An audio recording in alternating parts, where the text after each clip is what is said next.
Kozhikode medical കോളേജിലെ surgical ഷോപ്പിൽ നിന്ന് പണം നഷ്ടപ്പെട്ട കേസിലെ അന്വേഷണം എങ്ങും എത്തിയില്ല. മെഡിക്കൽ കോളേജ് പോലീസും വിജിലൻസും അന്വേഷണം നടത്തിയെങ്കിലും കേസിന് തുമ്പുണ്ടാക്കാനായില്ല. വികസന സമിതിയുടെ കീഴിലുള്ള സർജിക്കൽ ഷോപ്പിൽ നിന്ന് 15 ലക്ഷം രൂപയാണ് നഷ്ടപ്പെട്ടത്.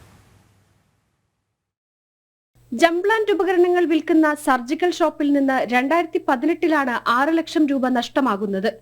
2019 ജൂലൈയിൽ 9 ലക്ഷം രൂപയും നഷ്ടപ്പെട്ടു. സംഭവത്തിൽ മെഡിക്കൽ കോളേജ് പോലീസും വിജിലൻസും അന്വേഷണം നടത്തിയിരുന്നെങ്കിലും നഷ്ടപ്പെട്ട തുക കണ്ടെത്താനോ ആരാണ് മോഷണത്തിന് പിന്നിലെന്ന് തെളിയിക്കാനോ സാധിച്ചിരുന്നില്ല.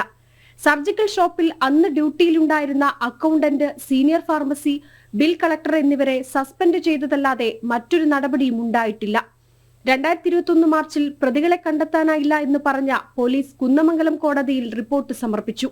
ആശുപത്രി വികസന സമിതി യോഗങ്ങളിൽ പോലും പണം നഷ്ടപ്പെട്ട കാര്യം ഗൗരവമായി ചർച്ച പോലും ചെയ്തിട്ടില്ലെന്നതാണ് യാഥാർത്ഥ്യം.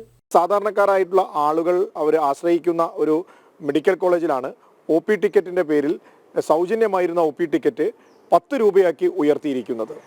ജനങ്ങളെ കൊള്ളയടിക്കുന്ന സമീപനമാണ് ഈ അധികാരികൾ, ആരോഗ്യവകുപ്പ് അധികാരികൾ നടത്തിക്കൊണ്ടിരിക്കുന്നത്.